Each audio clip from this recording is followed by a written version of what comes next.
Good morning. Shri Swami Samarth. कसे आहात सगळे?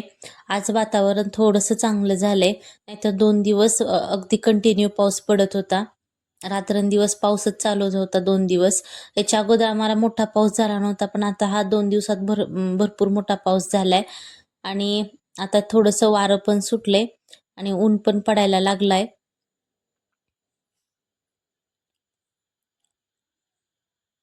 त्यानंतर आमचा चहा नाश्ता सकाळचा झालेला आहे.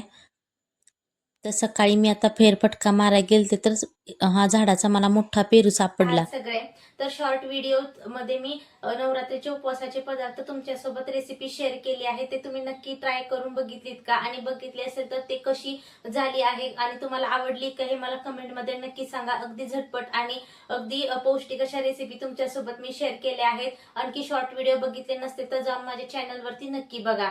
तर आजच्या लॉंग व्हिडिओ मध्ये आपण पिरियड विषयी थोडंसं डिस्कस करणार आहे.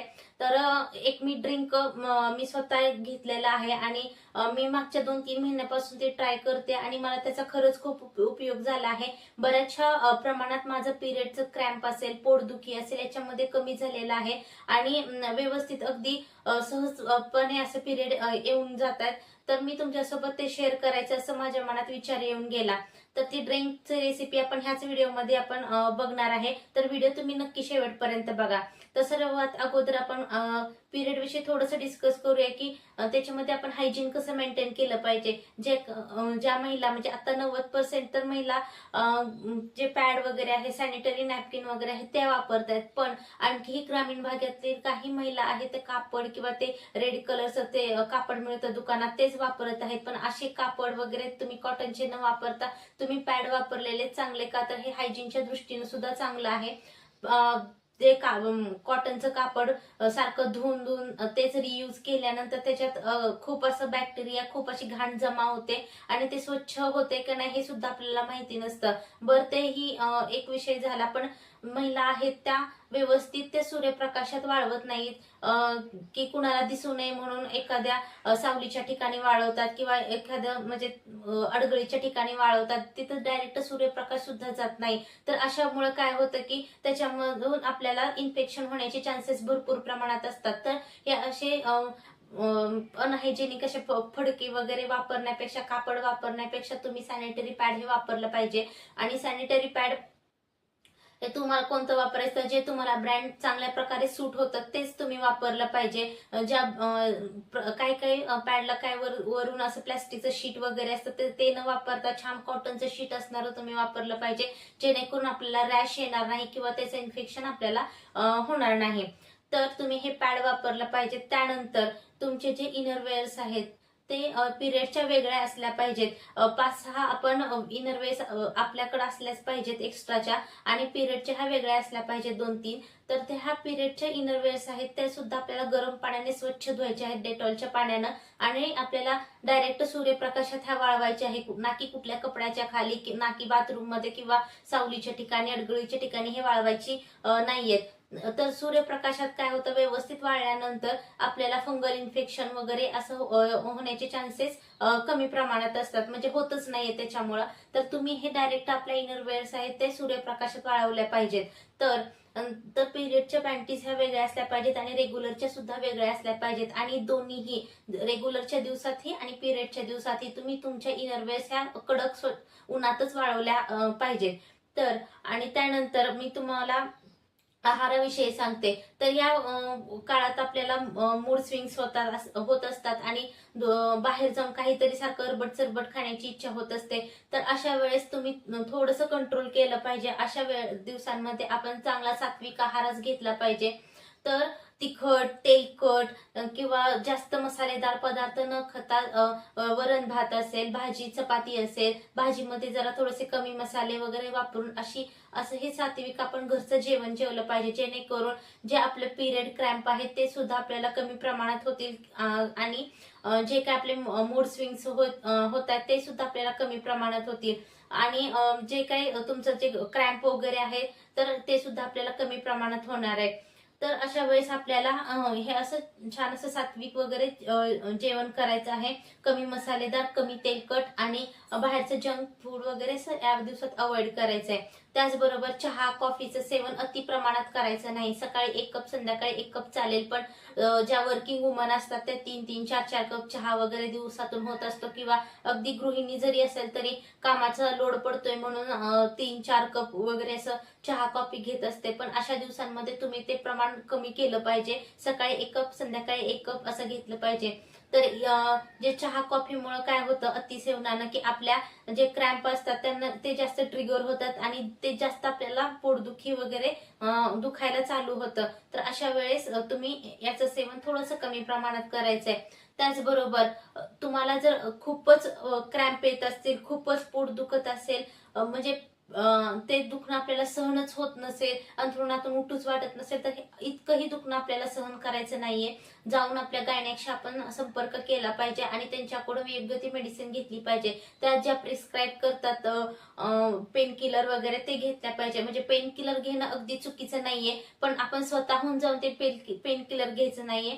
गायनेककडे जाऊन डॉक्टरांशी संपर्क साधून त्यांच्या सल्ल्यानुसार त्या पेन किलर घेतल्या पाहिजेत. आणि तर अति दुखणं हे सुद्धा आपल्याला पिरियडच्या काळात वाईटच असतं. तर आतमध्ये आणखी काही अवयवांवरती त्याचा परिणाम होतो, किंवा एका साईडला जास्त पोटात दुखत असेल, प्रत्येकच पिरियड मध्ये दुखत असेल, हे सुद्धा चुकीचं आहे. अशा वेळेस डॉक्टरांकडे जाऊन छान सोनोग्राफी करून बघायची आहे. आतमध्ये आपल्याला काय झालं आहे का पिशवीला वगैरे, हे सुद्धा आपल्याला चेक करायचं आहे. तर अति दुखायला लागल्यानंतर डॉक्टरांशी सल्ला घ्यायचा आहे. किंवा पिरियड मध्ये आपल्याला एक्सेसिव्ह ब्लिडिंग होतं, जास्त प्रमाणात ब्लिडिंग होत असेल तरी सुद्धा आपल्याला डॉक्टरांशी संपर्क करायचा आहे आणि आपल्याला त्यांचा सल्ला घ्यायचा आहे. त्याच्यानुसार आपल्याला त्यांच्याकडून मेडिसिन घ्यायचं आहे. अति म्हणजे जास्त प्रमाणात ब्लिडिंग होणं ते सुद्धा चुकीचं आहे आणि अगदी कमी प्रमाणात ब्लिडिंग होणं ते सुद्धा चुकीचं आहे. 3 दिवस व्यवस्थित आपल्याला ब्लिडिंग हे झालंच पाहिजे. त्याच्या काहींना 1 दिवस, 1.5 दिवस, काहींना 2 दिवस असं ब्लिडिंग होतं, ते अत्यंत चुकीचं आहे. आणि याच्यावरती योग्य ते मार्गदर्शन, योग्य ते सल्ला तुम्ही तुमच्या स्त्रीरोग तज्ञांकडून घेतला पाहिजे. त्याच्यानंतर वर्षातून एकदा प्रत्येक महिलेने हे गर्भाशयाची तपासणी करून घेणं गरजेचंच आहे. ज्यांना पिरियड येत असेल किंवा ज्यांची पिरियड गेलेली जरी असली तरी सुद्धा ह्या महिलांनी आतून एकदा तरी आपली इंटरनल सोनोग्राफी पिशवीची करून घ्यायचीच आहे. तर याच्यामध्ये काय समजेल की एखाद्या वेळेस जर काही सिस्ट असेल, काही प्रॉब्लेम असतील आपल्या गर्भाशयामध्ये किंवा अंडाशयामध्ये, तर आपल्याला वेळीच आपल्याला ते दिसून येतात आणि त्याच्यावरती आपल्याला वेळीच उपचार घ्यायला मदत होते. तर वर्षातून एकदा आपण गर्भाशयाची ही तपासणी केलीच पाहिजे. तर अशा प्रकारे तुम्ही तुमच्या गर्भाशयाची आरोग्याची काळजी घेतली पाहिजे. अशा प्रकारे तुम्ही हायजीन मेंटेन केलं पाहिजे. आणखी एक, तुम्ही पिरियडच्या दिवसांमध्ये तुमचं जे प्रायव्हेट पार्ट असतात ते इंटिमेट वॉशनं तुम्ही वॉश केले पाहिजेत. रेग्युलर तुम्ही पाण्याने स्वच्छ केले तरी चालतात, पण अगदीच तुम्हाला जर खाजखाज होत असेल किंवा इचीनेस होत असेल तर अशा वेळेस तुम्ही जे वी वॉश वगैरे असं येतं त्या ह्या 4-5 दिवसांमध्ये त्याने तुम्ही तुमचे प्रायव्हेट पार्ट 1-2 वेळेस धुतलं पाहिजे. तर अशा प्रकारे तुम्ही तुमची पिरियडच्या दिवसामध्ये हायजीन मेंटेन करू शकता. पण रेग्युलर मध्ये आपले प्रायव्हेट पार्ट हे स्वच्छ पाण्याने फक्त धुतले तरी पण चालतात. आणि तर आपण आता जे काढा आहे, मी जे खूप म्हणजे 2-3 महिन्यापासून घेत आहे, त्याची रेसिपी आता आपण बघूया ती कशा प्रकारे बनवली जाते. अगदी इझी आहे. जे तुमच्या किचन मधले जे पदार्थ आहेत मसाल्यातले तेच वापरून आपण हे जे ड्रिंक आहे ते बनवणार आहे.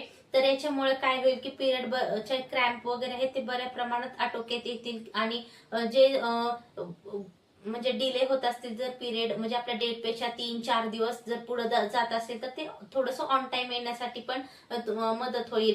आणि ज्या महिला म्हणजे सणासुदीच्या वेळेस किंवा धार्मिक काय कार्य असेल तर ते पाळी पुढे जाण्याचे जे पिल्स घेतात, त्याच्याऐवजी तुम्ही जर पाळी याच्या अगोदर 10 दिवस जर हे तुम्ही मी सांगितलेला जर काढा घेतला तर तुम्हाला एक 70 ते 80% तरी तुम्हाला फरक पडेल. म्हणजे जे तुमचं धार्मिक कार्य वगैरे आहे त्याच्या अगोदरच तुमचं पिरियड येण्यासाठी तुम्हाला मदत होईल. आणि जर तुम्हाला ह्या पिल्स घ्यायच्याच असतील तर तुम्ही तुमच्या स्त्रीरोग तज्ञांकडून सल्ला घेऊनच अशा पिल्स तुम्ही घेतल्या पाहिजेत. आणि वर्षातून फक्त 1-2दा तुम्ही ह्या घेऊ शकता.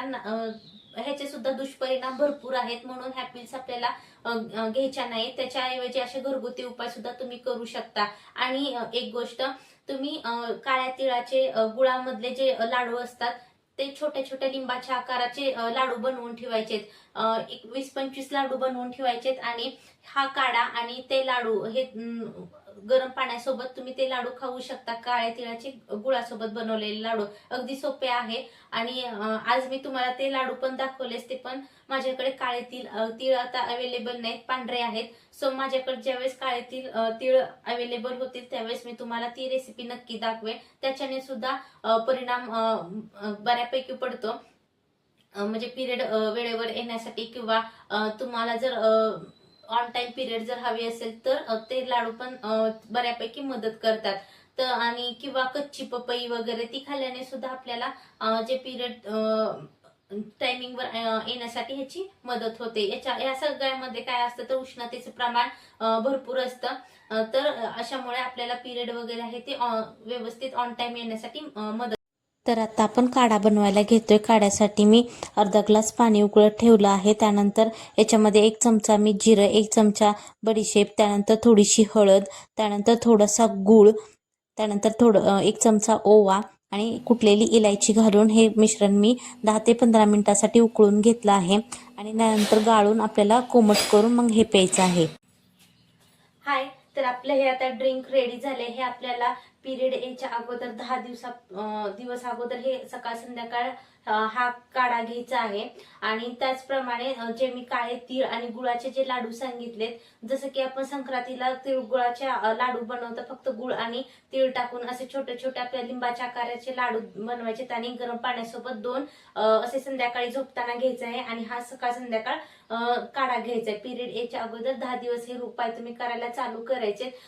याने जे 4-5 दिवस जे पुढे डिले होतात पिरियड, ते ऑन टाइम येण्यासाठी पण तुम्हाला बऱ्यापैकी मदत करेल. किंवा जे तुमचे पिरियड क्रॅम्प वगैरे आहेत ते सुद्धा बऱ्यापैकी याच्यामुळे कमी होतात.